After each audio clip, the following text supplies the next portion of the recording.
All right, so I guess we're doing a update on the 2017 F450. It's got roughly 100,000 K on it. We'll say, it's fair to say probably 70 of that is towing.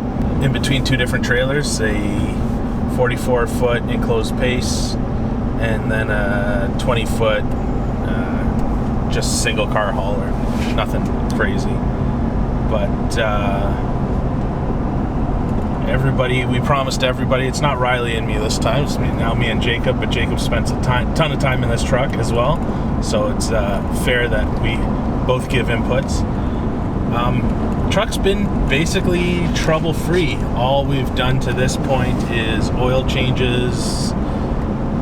Oil changes, 2 front tires. It probably needs 4 rears by now, but not necessarily, but will be good for a little while. But oil changes, fuel filters, wiper blades, and 2 front tires. The only things that we didn't do that are under like recall or warranty like that is there's a problem with the door handles. They freeze, so when it's minus something and they get wet, you can't physically pull the handle. You actually, you have to pull it and the whole handle extends.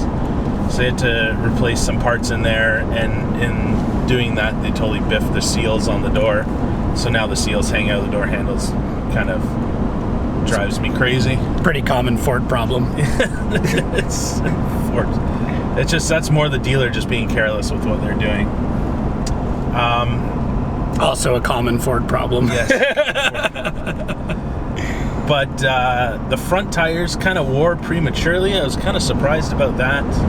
I thought the fronts would last a lot longer than the rears did because, you know, myself and Riley both drive with a fairly heavy foot leaving traffic lights, and this thing does leave a nice set of dual 11s. Yeah, twin 11s. Twin 11s. So I thought the rears would go first, but they did not. So we got some new Hankook tires on the front, which are way better than the factory Continentals. Hey. The factory Continentals that come on this are terrible in anything but dry conditions. So if you're driving on dry pavement, they're great. But if anything becomes wet or snowy or gravel or mud, I almost got this thing buried to the axles 2 weeks ago. Yeah. And you know, it's not meant as an off-road truck. No, it's definitely not an off-road vehicle. But for highway cruising, it does a brilliant job. For towing, it does a brilliant job. We've towed to a lot of these tracks with multiple vehicles now.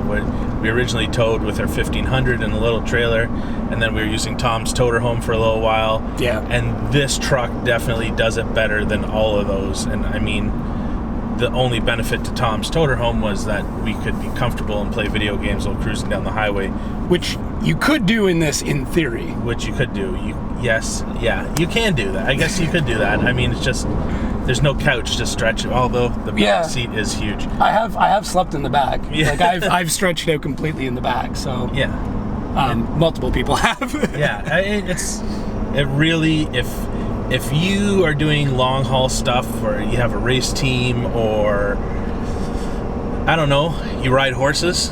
Yeah, a lot of like horseback riding, motocross, something like that. Yeah, this truck is great. A lot of people ask, have we done mods like EGR delete and DEF delete and this, that, and the other thing? And the answer is no. And the reason being is it's been so reliable, and I don't want to kill the reliability of this truck whatsoever. And it still has warranty too, right? It's still warranty, yeah. Until it's on the engine, I think it's still 160K or 130K, so it still has a little bit of warranty on it. But it has served us well. It's a lease, so I have the option to give this thing back in another year and say thank you very much and get another one. But I don't know, I may hang on to this one because it's been so trouble-free, so I don't want to maybe get a new one and then I happen to get one that isn't as good, or it was built on a Friday. And you know. But yeah, it's like it's super comfy. Like, all things considered, obviously I've only driven it for a couple hours, With the trailer on? Yeah, with the trailer on. Oh, At like great. 2 in the morning. Not sleep deprived whatsoever. No. But like for hauling, like all of the other features, like the anti-sway, you know what I mean, and the what is it? The one where the backup camera kind of essentially works around the trailer. Yeah, that stuff's wild. It's I don't know, whatever that blind spot. I don't know what the heck they call it. Yeah, but it utilizes the mirror cameras and stuff. Yeah, and this is definitely, for being such a large vehicle, is probably the easiest thing you could tow with. I mean, you've got thrown under the bus to tow, you know, well, that's 44 plus this, you know, probably 56 feet of rig down an interstate. I know that Brittany has done. Brittany drove it, yeah. Yeah, Brittany got thrown into the fire, and because this truck is so stable and has all the aids and everything, power telescoping mirrors, like that is the best thing ever, because when I'm driving, for example, we're driving on the highway right now, and I have the big trailer on the back, with the mirrors out all the way, I don't know, so it gives me this weird perspective, so I don't really like to have the mirrors out. But when I'm parking or backing in somewhere, I definitely hit the mirrors so they stick out so I can see behind the trailer. Yeah, and like on the side of like long haul, because obviously we've done, well, I wasn't there, but like all the way to Los Angeles and back. Yeah. I mean, well, you were part of that. You went from Texas to Las Vegas. I did, yeah. But like there's very little driver fatigue. No. Like it's very quiet. You don't get that droning, and you know, I mean, when you get into start modifying the exhaust and stuff, yeah, that's when you get that driver fatigue of like wah constantly. Yeah, I mean, like we're recording right now on the highway, and it's quiet. It's very quiet. Traveling at 120 kilometers an hour, and there's MTO. Yeah, that's why you don't do your EGR. Yeah, that's right there. That is exactly why you do not do these things, because those guys, they get really angry about these things. Anyways, now we're gonna have to go 100. But like comfort and stuff, you know, I mean, obviously this being a Platinum, it's got everything between heated, cooled seats. Yes, I just had to turn my heated seat off. Yeah, it's a little warm. It was a little warm. The massaging seats are really good. Like I thought it would be kind of gimmicky, just like inflating the bolster and stuff back and forth, but it's not. It is quite good. It is exactly what you need when you've been on the road for like 7 or 6, whatever, however many hours, and you're just starting to be like a little bit restless. You just hit in the massage, and it just kind of gets, not really massaging, but just kind of gets you moving. I don't know. It takes the crick out. Yeah. That's what it does. So that's really good. The radar cruise, I love. Riley hates it. Riley really likes to be in control of everything, whereas I am happy to just let the radar cruise figure things out. But it works for me. Is anything broken? Is anything broken in here? Yeah, like is anything in that amount of time, is anything broken, like a button or switch or anything like that? No, nothing. Okay, so the only thing that is screwed up on this truck, and we'll get B-roll of it, is I entered a driveway too aggressively in the middle of February. I was way too tired. I shouldn't have been driving. As it is, we had to pull into a hotel parking lot, and that hotel parking lot had like this crazy aggressive angle, and it just buried the front edge of the trailer into the box. That is really the only thing that is wrong with the truck, and somebody must have put a heavy box or a piece of luggage on the back seat and put a scratch in the leather. Those are the only 2 things in the truck that I know who did it. It wasn't you. Oh, okay. I was like, could it be a guy who carries around a lot of camera gear? No, let's just say he has a time attack car. Oh. Possibly Asian. Just saying. On that same trip in February. Oh, okay. That was a bad trip. It was a bad trip. Yeah, we should have just shipped the car with somebody else instead of towing through a blizzard. Never tow with one of these things in the snow. It's crazy dangerous. Yeah. Like I mentioned with those tires, I went right through an intersection. It was scary. But anyways. Other than that, like all the sync stuff works well. Like once you get it all set up, and I haven't touched any of that stuff. My phone is set up. I get in, the music plays, it does whatever. If I want Apple CarPlay, I plug in cable. All the things work that are, it does what it's supposed to do. I'm pretty sure I should do an update on the sync system software or whatever, but it works, so it just works well. Yeah. It just works well. And the fuel economy. I could tell everybody now. Well, I don't know. We'll have to convert it for Americans, but if you're just cruising this thing around like I have been for the past month or two, I haven't really towed anything. You're going to average about 16.8 liters per 100 kilometers, and then when you tag the big trailer on the back, the 44-foot trailer, it averages between 22.5 and 23 liters per 100K. Now, the statistic that's going to blow everybody out of the water. When you put the little tag trailer, the 20-foot with the, bumper pull, whatever it's tag, I guess. It's a regular hitch. Hitch trailer.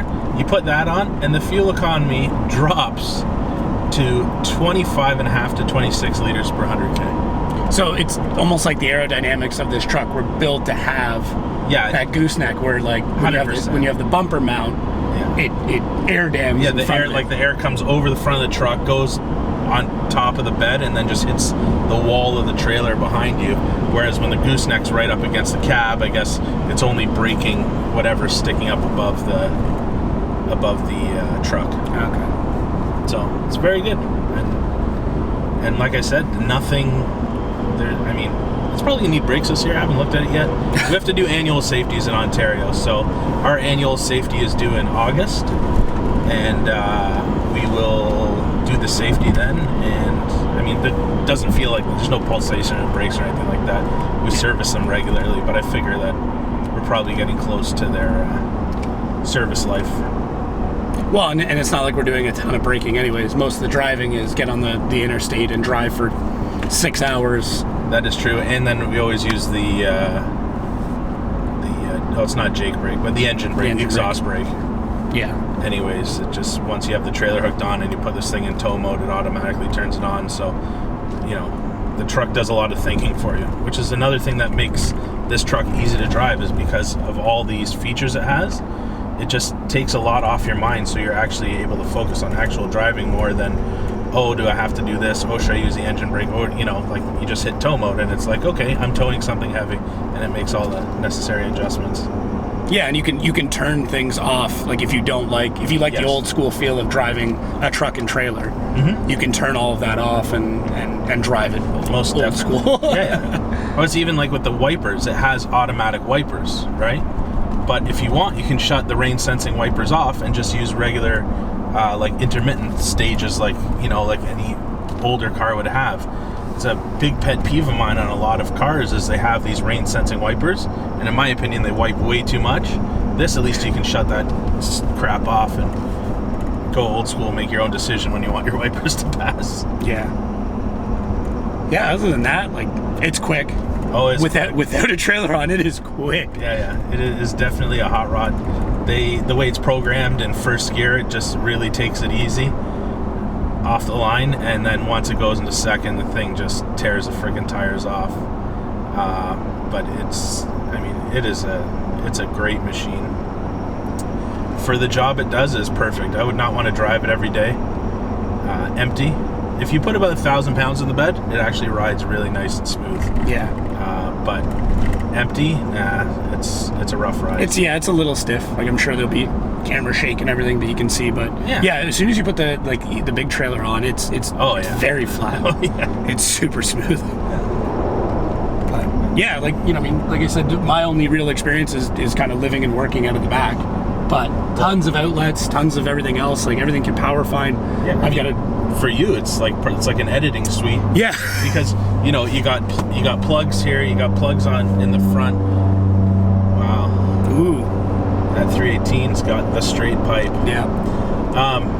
It's got, it's perfect for a guy like you that wants to get all the tech dialed in. Yeah, I only had one issue with the power, but I was like really, really demanding on it, and I think I went over its 400 watt. But even still, it didn't hurt anything. It just kicked off the inverter once or twice, and that was about it. But yeah, my laptop's very power heavy and everything else. There's tons of places to charge, tons of cup holders. There's cup holders on top of cup holders. They're everywhere. And the doors, and even if you need more cup holders in the center console, you can slide over this plate, and it adds more cup holders. So it's a machine. I know where we are now. It took me a minute. Yeah, I told you we're going to the storage shop. Yeah. Just forgot how to get there. Yeah. And we're going to stop there and get diesel on the way back because our remaining range is 25 kilometers. Yeah, it's a little low. Yeah. Yeah, oh, this is the only mod I did to it right here. Cell phone mount. Oh, okay. That's it. It's just a magnet. Big time. Yeah, listen. Mod heavy. Mod heavy. Thanks for watching this follow-up episode on the old F450. We may do a video of it towing one time. If we get Jacob and everything lined up right, we'll get it done. But if you want to see more stuff like this, make sure you like and subscribe, and check out another video.